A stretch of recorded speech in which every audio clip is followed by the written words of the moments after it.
Microsoft Teams. I note that due to the COVID-19 pandemic, the Commission is meeting virtually. The meeting is being streamed live on the Port's YouTube channel.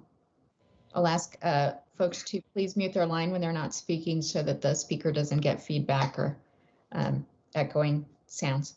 I'll call for a motion and second for approval of the minutes of the regular Commission meeting of January 13, 2020. So move. Second.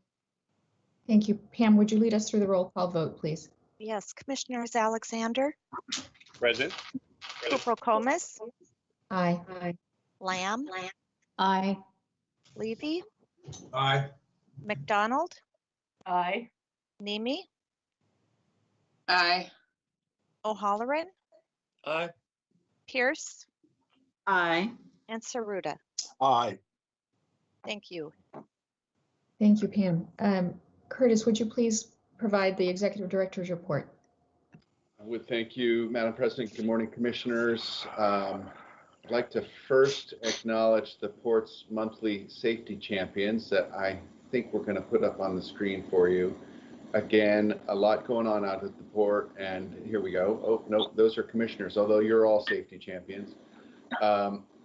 We are, again, this month focusing on employees who have really gone above and beyond to help promote safety of their colleagues and our business partners and travelers. So just really grateful to all of them for stepping up over the last month and leading on safety. Stan, if you're there and available, do you have a safety message for us this morning? I do. My safety message today aims to continue our awareness to American Heart Month.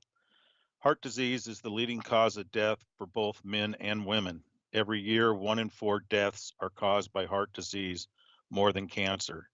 To prevent heart disease and increase awareness of its effects, the Port is proudly supporting American Heart Month. Healthy choices can lower your risk for developing heart disease. Controlling and preventing risk factors is also important for people who already have heart disease. Heart disease can often be prevented when people make informed decisions to manage their health conditions. To lower your risk, get active and improve your fitness. Eat a healthy diet. Control your cholesterol and blood pressure. Mind your weight. Quit smoking and stay away from secondhand smoke. If you drink alcohol, drink only in moderation. Throughout this pandemic year, the Port continues to enable fitness, nutrition, and healthy lifestyle choices through our wellness program. With many of the resources now delivered virtually, employees and their families can take classes on their schedule. Our wellness program is recognized as a top performer in the state and effectively supports American Heart Month. So make a difference in your community. Spread the word about strategies for preventing heart disease by staying active and fit. Encourage people to live heart-healthy lives. Use YouTube to learn cardiopulmonary resuscitation, hands-only CPR, and how to use an automated external defibrillator. Curtis, that's my message today. Terrific. Thanks, Stan. I'm thinking longingly of the pre-pandemic days when our entire executive team went and got CPR certified. I'm looking forward to getting my recertification when we're through the pandemic. Thanks for the message this morning. On to the rest of my comments this morning. We have loaned our PDX Red Economy parking lot to OHSU for a drive-through vaccination clinic that launched on Thursday, January 21st. I think I discussed the possibility with you, Commissioners, last month, but it has gone very well with the help of the Red Cross.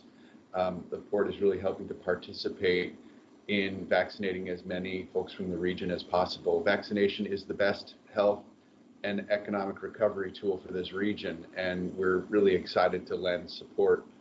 Right now, OHSU is focused on vaccinating those in phase 1A vaccination group at the drive-through clinic, and appointments are required and can be done online.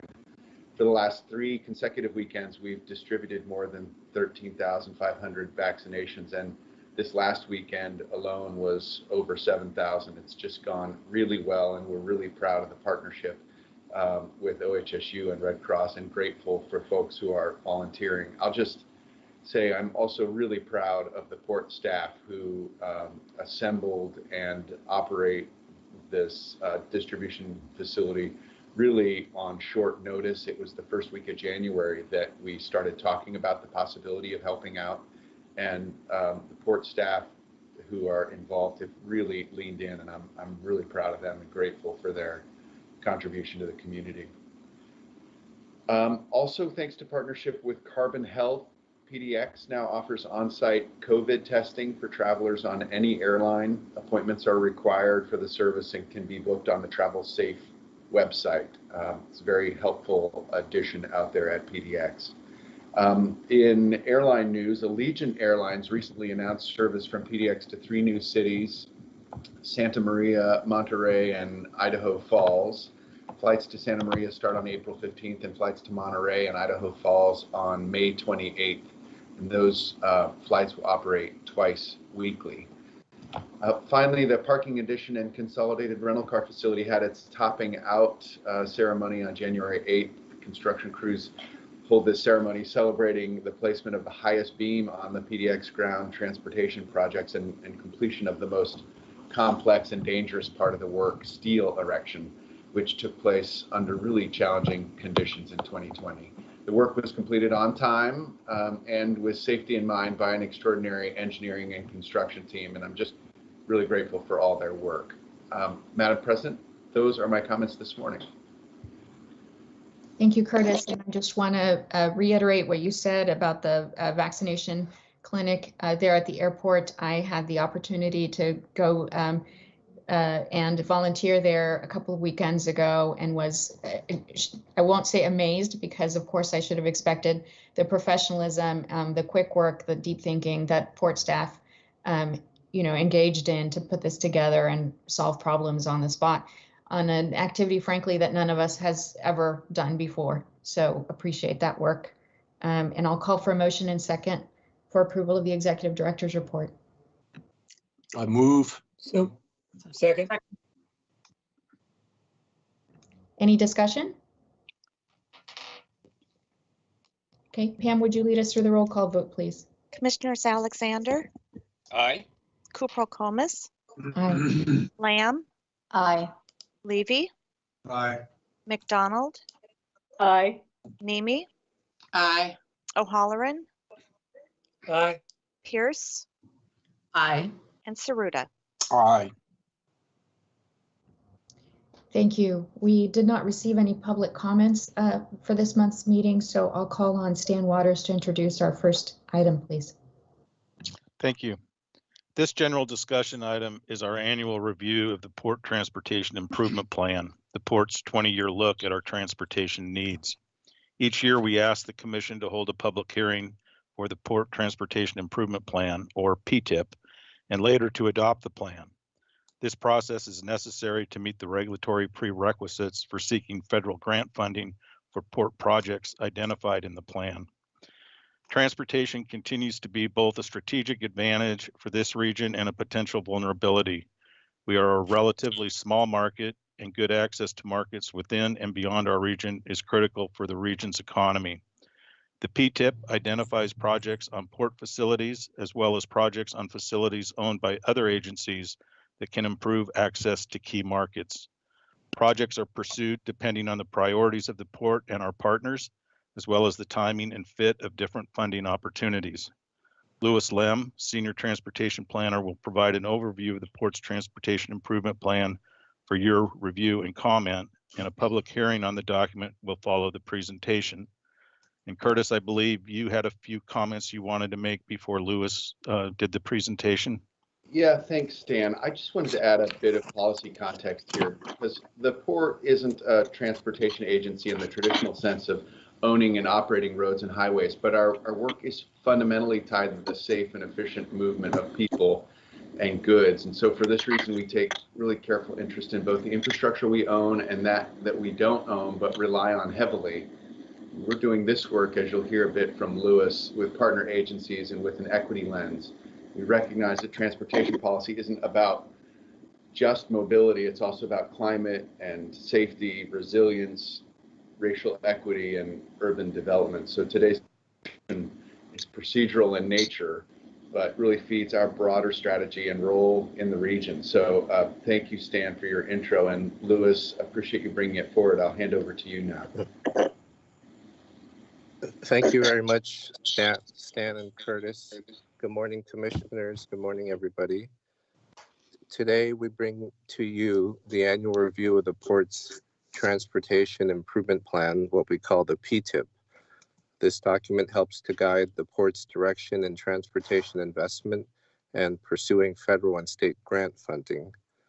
And I'm not viewing the slides right at this moment. So are we on the first slide here for the PTIP? I don't see them up. Here they come. Go ahead, Louis. Moving to the first slide. Correct. So this is the first slide. And as I noted, this is a capital planning tool, and it includes the document attached, includes more than 80 marine and aviation capital projects. If we can move on to the next slide, please.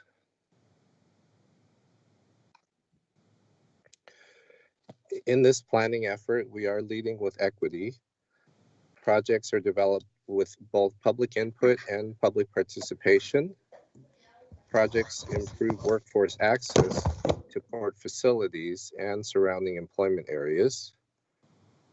The projects included address all transportation modes, including transit, pedestrian, and bicycle modes. And the included project construction contracts that go forward from this effort encourage SPE, small business, and DBE, disadvantaged business participation. If we could move to the next slide, please. In terms of the PTIP's relationship to transportation funding, the transportation system improvement projects included in the PTIP are sourced from port planning documents and studies, including facility plans, the port capital plan, transportation studies, and improvements associated with industrial property development.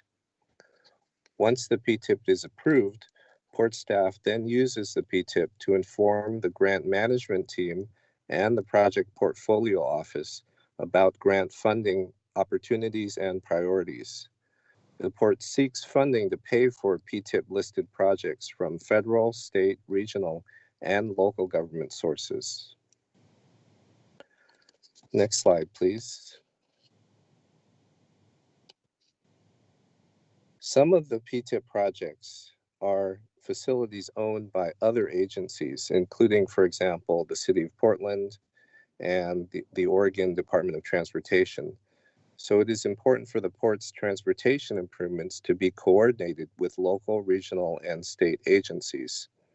The PTIP document identifies project priorities with agency, community, and business partners and maintains the public participation requirement to qualify these projects for federal funding eligibility. The projects must receive public notice and review and commission approval in order to, sorry about that. The projects must receive public notice and review and commission approval in order for any of these projects to be eligible for federal grant funding awarded by federal, state, and regional agencies. As part of the approval process, the draft PTIP was made available via our port website, and a published notice of this public hearing was provided in December of 2020. Next slide, please.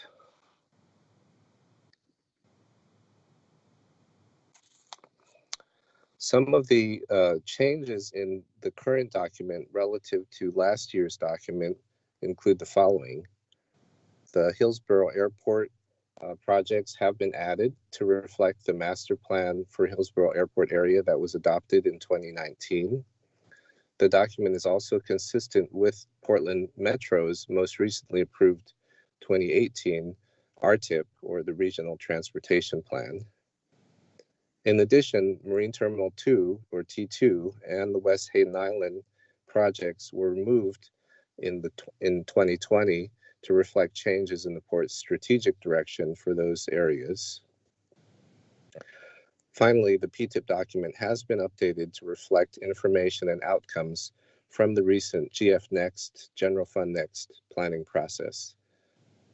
The list of projects included continues to have more than 80 different projects. A few examples of the key projects include the PDX Next projects, the Resilient Runway project, 82nd and Airport Way, and the intersections of Columbia Alderwood and Columbia Cully. Next slide, please. At this time, we request that the Commission Chair open the public record for public comment. Following the 45-day public notice period that began in December, the PTIP public comment period is open through the end of this week. After that date, we will make changes to the draft document to incorporate any public comments received. And following the approval of the PTIP, we would then plan to submit projects to Metro Regional planning efforts and to state planning efforts through the ODOP STIP.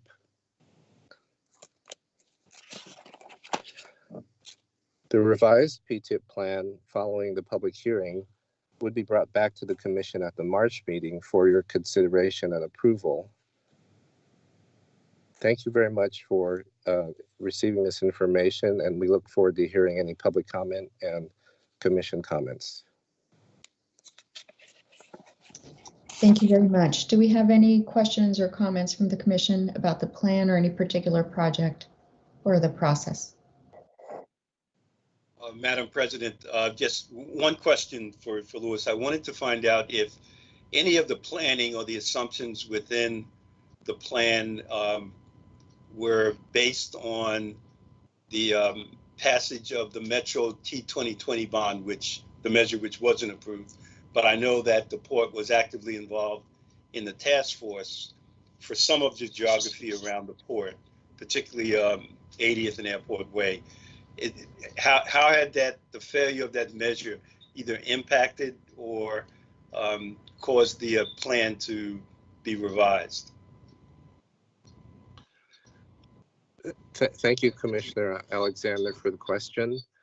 So the PTIP document itself does not assume any specific funding source that is off into the future. The document had been going through a drafting process prior to the election, so we did not know at that time in the drafting the document what the outcome of the ballot measure would be. In this kind of situation, the projects, in this case Airport and 82nd, continues to be in the PTIP document to reflect the importance of that project to the port. We would go forward with looking at funding opportunities regardless of the outcome of the ballot measure. Great. Thank you very much, Louis. Okay, I'll open a public hearing for those who wish to provide comment to the port's transportation improvement plan. Having received no requests or comments, I'll close the public hearing. As noted, there's no action required at this time. The port's transportation improvement plan will be back before Commission for action next month. Thank you. I'll call on Vince Granato to introduce the next general discussion item. Okay, good morning, Commissioners. 2021 is a really big year for the PDX Next program, and so we thought it's good to kind of keep you all updated about our progress, a lot of the changes that have happened, and doing an in-between when we're just asking you for money. I've got with me Chris Neal, who's the director of the PDX Next operations. And Chris came over to the team just a few months ago. Before then, he was the director of public safety and security in Dan Pippinger's shop. And his new job here for PDX Next is really being at the center of the hub, working with Dan Pippinger's operations team. He works with ZGF and the architects and the construction contractor, Hoffman Skanska. He's working with all these teams to make sure that, you know, what we're building is going to prepare us for the future, but also minimizing the impact to the airport as much as we can on a day-to-day basis. It's not an easy job being at the center of all of that, but I'm thrilled to have him on the team. And so I'm going to have Chris just walk you through some of the things that we've been doing right now and some of the upcoming milestones as well. So I'm going to turn it over to Chris and let him go from here. Yep, thank you, Vince. Appreciate that. So as Vince mentioned, the last time that you all saw me, I was public safety and security, and this has just been a great sea change for me, as well as educational for me to be part of this project going forward. I'm excited about the work that we're doing. I'm also excited to show you just real quickly, maybe over the next 10 minutes or so, some of the things that are happening at PDX with PDX Next. Let's go to the next slide. Okay, so when we talk about PDX Next, I just wanted to start with the basic landscape. And Vince has already warned me on the acronyms here, and we haven't done our coaching and counseling yet. From the military to TSA, public safety and security, I'm full of acronyms, so I got to work hard on not doing that. This is the landscape. These are the 5 projects when we're talking about PDX Next. I'll start on the left-hand side, and then we'll go clockwise. The new main terminal, that's what we call T-Core. And then you'll see Concourse E extension, which is already completed, parking additions and consolidated rental cars.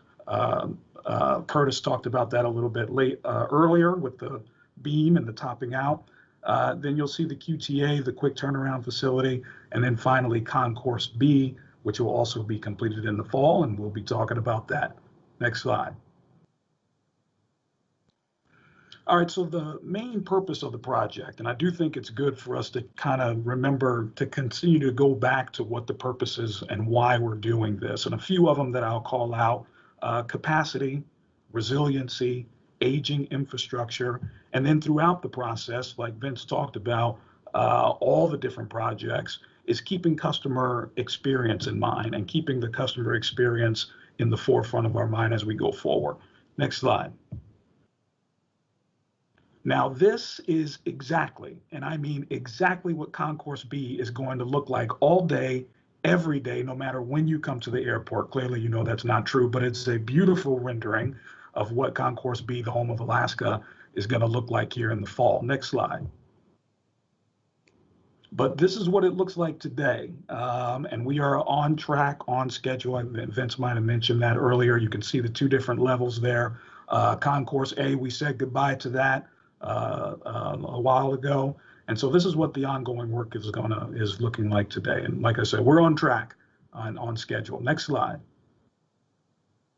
All right, this is the interior of Concourse B. So we're going to have a new permanent art exhibit. If you look over there on the right-hand side of the slide there, that's going to be done by Ryan Feddersen. You can see the Pacific Northwest plants there on the left-hand side, as well as lighting, great views, good coffee is going to be in there. And this just goes back to what I was talking earlier with the customer experience focused in all that we're doing. Next slide. This is the RCC, or the Rental Car Center, very close to my heart specifically. Those top floors of that building there, 3, 4, and 5, those are going to be the new home of my TSA cousins, what I call them, the police department, the operations department, and security. And I'm excited about it because those groups have a common mission. And this building is going to make PDX that much safer. Because today, all those different groups that have a common mission are scattered throughout the airport. Tomorrow, and what you see here on the screen, all those groups with that same common mission and the same goal of protecting the traveling public are going to be together in one building, and they'll have a unified response for emergency situations, operational impacts, etc. Also today, all those folks that I mentioned are on the mezzanine. And in order for us to do T-Core and the Western expansion, etc., we'll talk about it, those folks needed to move. So what better opportunity to move them into something better than what we currently have today? So that's the RCC. That bottom area there with the glass, that's the actual rental car center where you'll be able to come and get your rental car and so forth. But I'm more excited about the top 3 floors. Next slide. This is today, ongoing work, again, on schedule, coming along great. That thing came out of the ground very fast. So that's just a rendering of what it looks like today. Let's go ahead and go with the next slide. This is the parking garage Curtis talked about earlier. That's the beam that he mentioned during the topping out ceremony that happened last month. What this parking garage, or Packer as we call it, is going to provide closer parking as well as ease roadway construction and additional parking, up to 2,400 additional spaces. So we're excited about that, also to be completed this fall. Next slide. This is the T-core rendering. This is the big one. This is the terminal. This is, again, the sun's going to rise and stop in that spot, and that's what it's going to look like when you come out and see it. Again, I think it's a beautiful rendering. We're going to get into this one a little bit more, too. Next slide. Okay, this is the ongoing work. And what I want to do through these next 3-4 slides, I don't remember exactly how many there are, is just to show some brief work progression just since December, so you can see how much we're doing and how fast we're doing it with PDX Next. Let's go to the next one. All right, this is a closer look of the alleyway, which will be the new terminal, which we call, like I mentioned earlier, the Western expansion. You'll get some inside views of that later on, but this is a closer look. Let's go with the next slide. This is another overhead view of that same area, but I want to point out up towards the top of the screen, you'll see that white area, that white hole. We call it the freeze pit. You'll see a little bit more in the next couple slides on what that's about. Next slide. Specifically here, so this is December. So just take that in. That's where we were just in December. Look at the prep. Look at how deep that hole is just in December. Let's go to the next slide here. And that's where we were less than 2 months afterward. That's not even today. So I really just wanted to illustrate here how that things are happening, and there's a lot going on here, and just how quickly we were able to move from what you saw just less than 2 months ago to now being able to put in directional drill equipment and illustrate again here. There's a lot of work happening here. I don't know when the last time everybody's been able to come to the airport, but I guarantee you, if you came to the airport today, you would know that we're doing something big, and I'm really proud of that. Next slide. This is the interior view of the new terminal, and I'd like to point out just the openness here of the lobby, which provides just intuitive wayfinding. And one of the things that I love most about this, or we've really focused on, is just the simple fact that you'll be able to come into the front door and see the entire process all the way through versus what we have today. Next slide. This is a rendering of Concourse C, which we've opened everything up, again, for a more seamless transition than we have today. You can see the open view with concessions. You can see the wayfinding there on the floor. Everything, you can see the lights. You can see Pacific Northwest green hanging gardens there on the left-hand side, the trees on the right. Really well done. Next slide. Okay, let's talk about small business a little bit here. And I want to call out on the Packer side for construction and RCC TI, we have corrective action plans in place for those numbers that we're not excited about. And what I expect is that these corrective action plans, or CAPs, will increase our actuals on Packer and as well on T-Core. I want to call out that we have a lot more work to be awarded in the future, which will gradually increase our construction actuals as we get further into the project. At the same time, I am excited about the workforce training and hiring program on both Packer as well as T-Core, where we are meeting or even greatly exceeding our small business goals there. Next slide. 2021. Now, Vince stole this line from me when he did the intro. It is a big year for PDX. Just in these last 9 minutes or so, you can clearly see how much stuff we're getting done this year. And again, I'm excited about it. You all should be too. Starting with the Oregon market in April is going to close down. And this is the center of the terminal. It's going to be a big deal when that thing is all closed. We're going to have new routes to security. We've got a fantastic communications plan that I'm proud of as well, keeping the customer in mind. In August, I'll also call out the guaranteed max price will come out. Today, we've got a few budget pressures when it comes to COVID, when it comes to the wildfires, which affected wood and steel, et cetera. But when we get the GMP, guaranteed max price, we'll have a much better idea of what those final costs are going to be.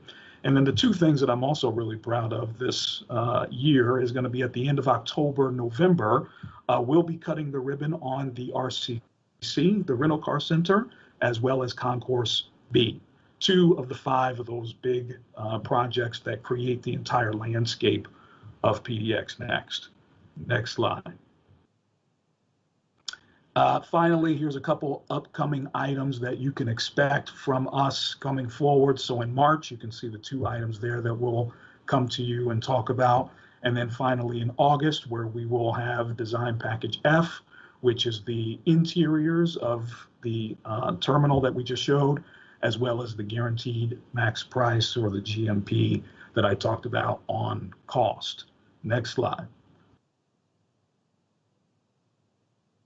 And that is the end of my presentation. If you've got any extremely hard questions, Vince Granado would be happy to take them at this time.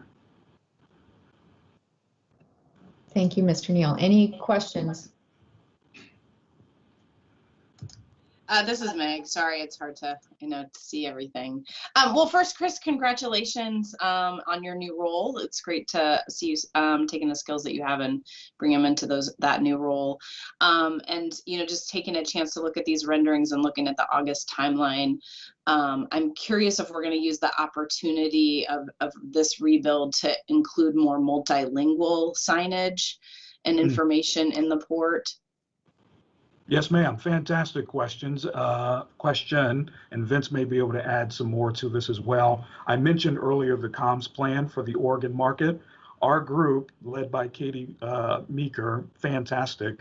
I just reviewed a comms plan just for the Oregon market day before yesterday or so, and I saw plenty of renderings and plenty of opportunities to do exactly what you just said, ma'am.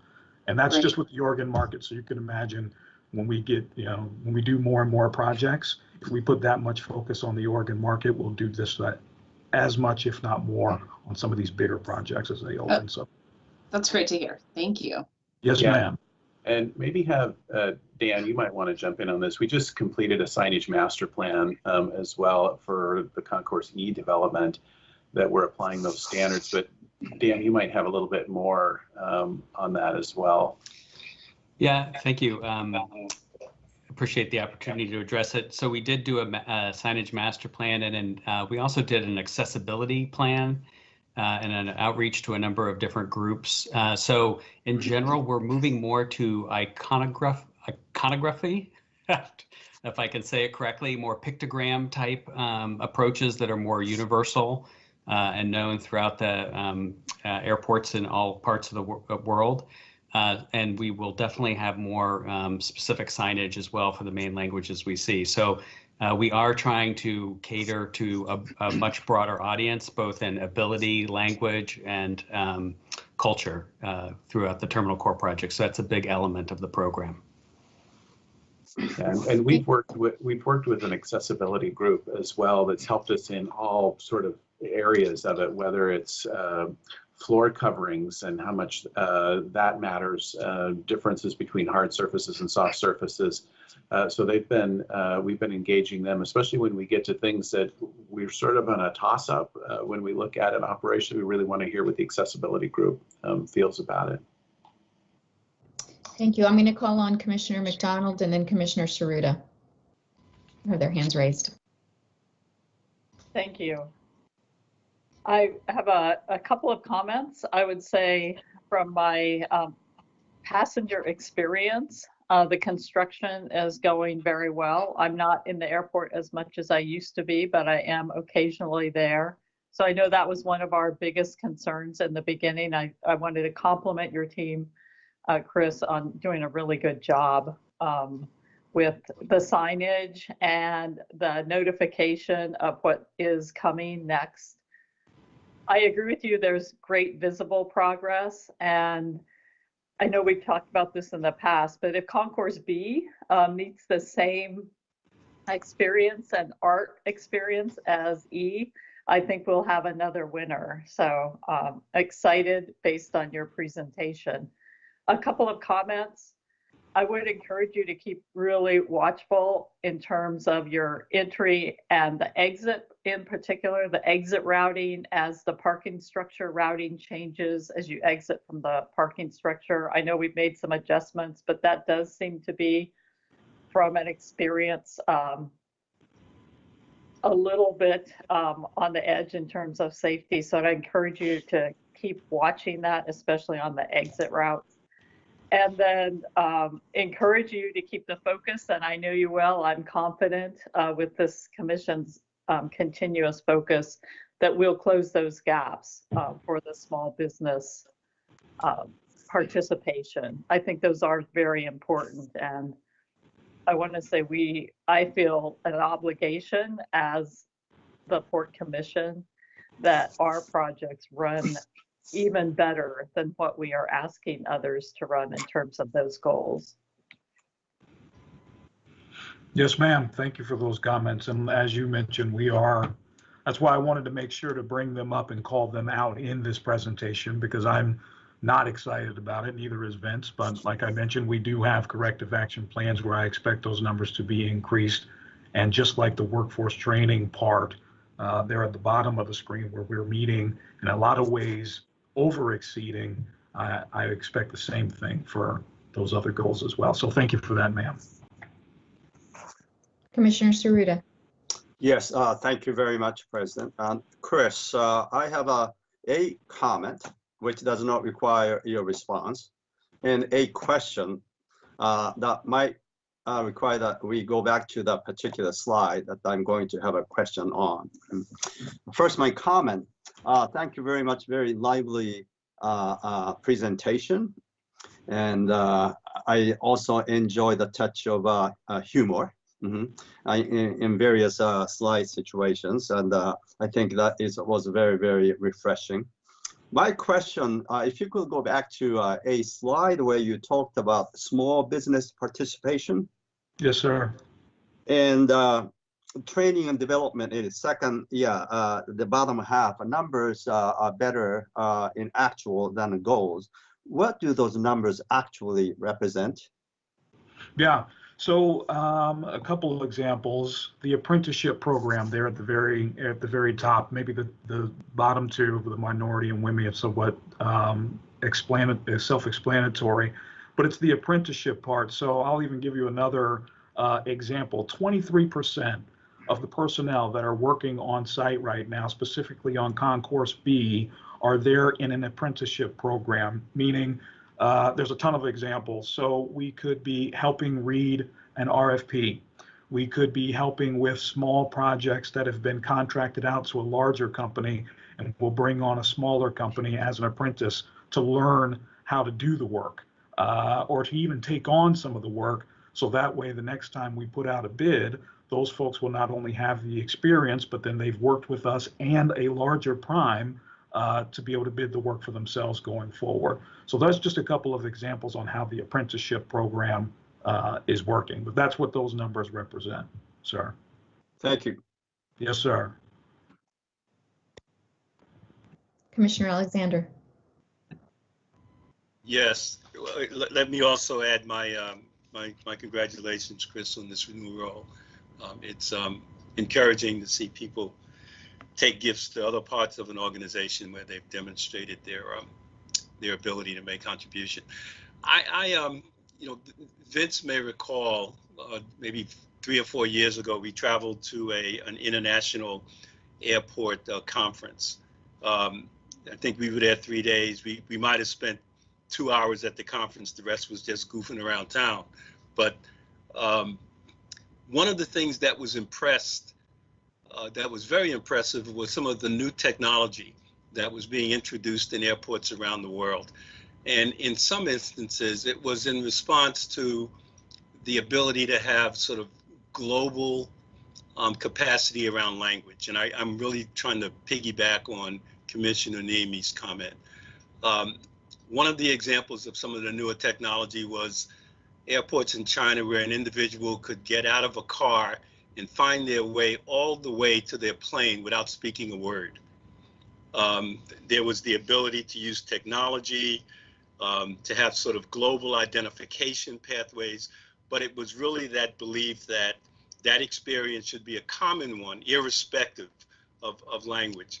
And I know as we go through these sort of transformational upgrades across PDX, are we sort of looking down those types of pathways? I know that might be a little bit aggressive for us right now, but as the last 15 months tells us, the world is rapidly transforming in ways that we might not have anticipated.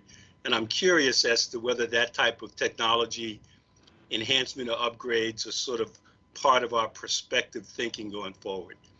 Yes, sir. So we have set up what we call an innovation group that looks at a lot of those things, and each one of the respective areas of the airport, whether it be through transportation, whether it be through security, the one that I know the most about, or some of the other areas, this innovation focus group is responsible for looking at those things, for example, out in the future, like you're talking about. So that way we don't build the exact same PDX that you have today for 2025.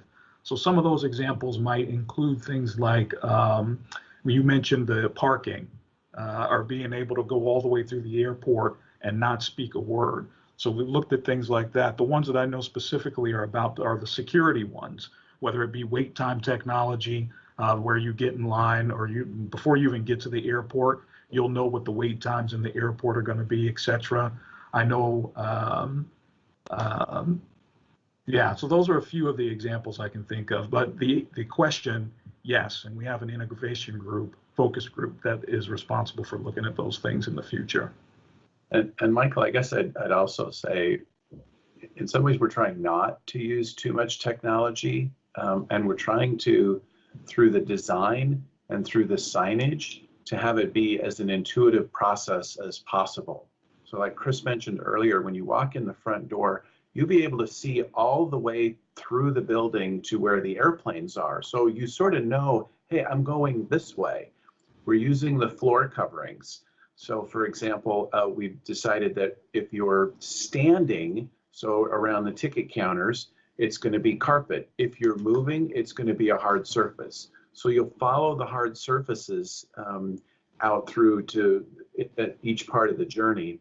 And we've separated the building into different rooms, if you will, so that you've got the ticket lobby, then the concession space, and then the security process. We're also looking at, to some extent, even having the pattern in the floor help guide you the direction that you need to go. And so, and Singapore is actually the classic airport that you don't have to talk to anybody. Everything is automated. But you still can talk to somebody if you need the help and assistance. So we've really followed that concept, that we're trying to not have it be too technical, where it makes sense, yes, but some of it's just having an intuitive design to get you through the process. Thank you, gentlemen. Sir. Thank you. Any other questions or matters for discussion here? Right. Thank you very much, Vince. And we will move on to Dan Pippinger to introduce the first agenda item. Thank you, Mr. Neal. Good morning again, Commissioners. This item is to request approval to award a construction contract for 2021 maintenance dredging project at the Port's Marine Terminal 4. The project is part of our regular maintenance dredging program that helps ensure the berths are available for the commercial activity. And the contract would address the dredging needs for two customers at T4, Kinder Morgan, which moves soda ash, and International Raw Materials, which moves usually liquid fertilizer. Here to introduce the project is Marcel Hermans, the engineering project manager. Marcel? Yeah, thank you, Dan, and good morning, Commissioners. Next slide, please. As Dan mentioned, I'm here joining you on Teams this morning to request your approval towards a maintenance dredging contract to HME Construction for the Terminal 4 maintenance dredging project in the listed amount of just over $1.3 million. Next slide, please. So Terminal 4 is the Port of Portland bulk cargo and automobile terminal, which is located on the Willamette River. The southern part is for Toyota, and this project is taking place at the northern part of Terminal 4. Next slide, please. Thanks. Yeah, berth 401 here on the north side of the picture is the liquid bulk berth that's used by international raw materials. Berth 410, 411 is used by Kinder Morgan as a soda ash export facility. Per the lease agreements with these tenants, the port is responsible for the maintenance dredging at the berth. And we perform the maintenance dredging on an as-needed basis. These particular berths were last dredged in 2015 and 2017, respectively. This project will restore the depth back to their original proper operating depths. Next slide, please. Scope of work for this contract is to restore the 40-foot operating depth at these two berths, 401 and 410, 411. We estimate that about 8,000 cubic yards of sediments will be dredged, but that depends in part on nature. And then after materials being removed from the bottom will be transported in the barge to the Dells upstream on the Columbia River, where it will be offloaded into trucks and then trucked to the local landfill there. Next slide, please. This picture is just to show what the typical equipment looks like. This is the same Slip 3 Kinder Morgan earlier dredging project. So the big crane is the dredge crane that holds the bucket there in orange, clamshell bucket, that dredges the sediments from the bottom, puts them in the barge along with the water, and then the barge is transported to the landfill for offloading. Next slide, please. As far as the project schedule, the planning and design started the second half of last year. And then assuming your approval today, dredging is anticipated to be performed in July during the regulatory in-water work window on the Willamette River. Next slide, please. Thank you. Contract amount of about $1.3 million is part of a total project budget of little over $2 million. Because the small business availability analysis showed there are no small business firms in the area that perform this type of work, and the scope is not suited for subcontracting opportunities, there is no small business participation call included in this contract. However, it's worth mentioning that for other waterfront work, the port team is working with community partners to increase contracting and job opportunities for small businesses in our community that are most affected by contamination and cleanup. The next slide, please. And with that, requesting your approval toward the contract to HME Construction. Thank you. Just a quick question on the environmental issues here. Is this dredge material that's going to Arlington? Do we have concerns about the composition of the material and so on? It is not going to Arlington.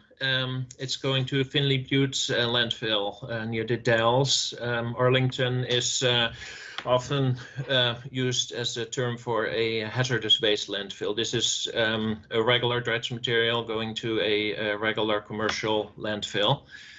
As far as the actual question, the dredge material has been tested. as we always do, and it's then run by the agency approval team that evaluate it based on the test results and approve what's suitable with it. And so the material, we're finishing up the analysis, but so far the material looks to be very clean, actually from berth 410, 411, and berth 401 has some more challenges in there, more as expected. But none of it comes anywhere close to hazardous material that would need to go to a hazardous waste landfill. Thank you. I'll call on Commissioner Saruda. Yeah, thank you very much. Just a quick question. You may have already provided answer to this. If that's the case, I apologize. Earlier, you said that the restoration of 40-foot, I guess, a required depth. And what is the current depth? Yeah, so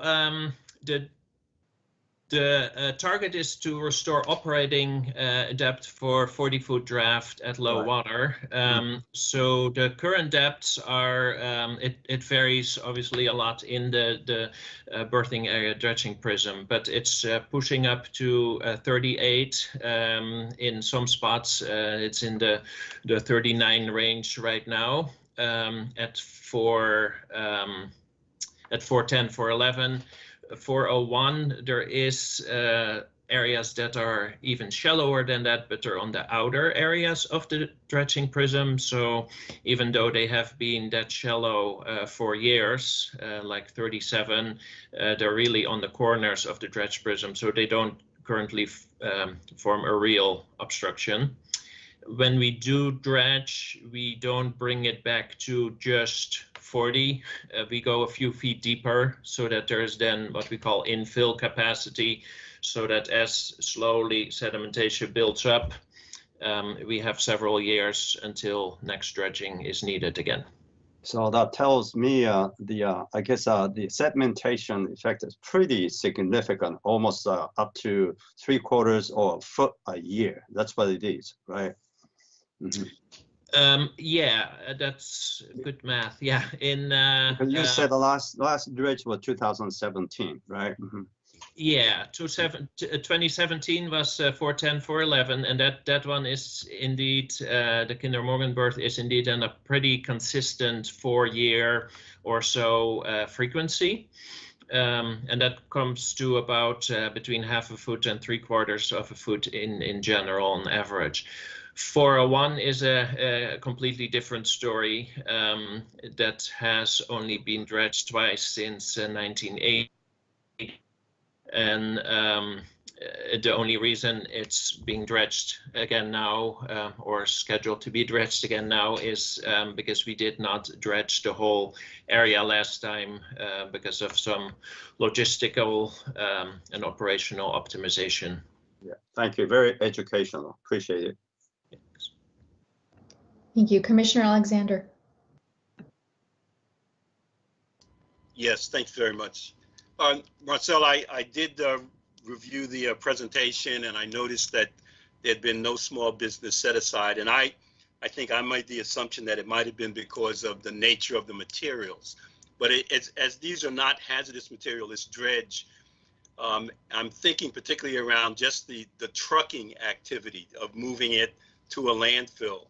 Is there a unique requirement on the part of that work or equipment requirements that would not lend itself to a small business being able to get involved in that narrow scope of work?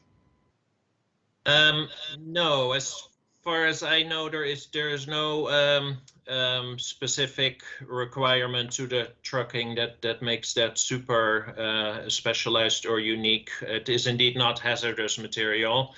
The challenge we ran into there in the past seemed to be more on the legal front and contracting mechanisms, where the dredging contractor contracts with the landfill to take the material once it's offloaded. The landfill is in charge of the trucking. That's part of their overall services. And so the dredging contractor basically has 2 or so landfill companies to choose from, the really big ones. And the landfill company is in charge of taking the material up to and into the landfill. So, yeah, So it really, the accountability falls on the part of the landfill, not our contractor. Correct. Yeah, it's a more indirect thing. So it's not that it's like totally out of our realm, of course, because we're still the customer. But it's indeed not something that the dredging contractor has a lot of control over. It's not their sub. It's their sub. Got it. All right. Thank you. Yep. Any other questions or discussion? Okay, I'll call for a motion and second for approval of the executive director's recommendation. So moved. I second. Thank you. Pam, would you lead us through the roll call vote, please? Yes, Commissioners Alexander, Aye. Kupro-Comas, Aye. Lamb, Aye. Levy, Aye. McDonald, Aye. Nemi, Aye. O'Halloran, Aye. Pierce, Aye. and Saruda. Aye. Thank you. Thank you, everybody. The meeting is adjourned. Thank you. Have a nice day. Stay safe. Thank Thank you. you. Thanks. Everyone be safe. Thank you.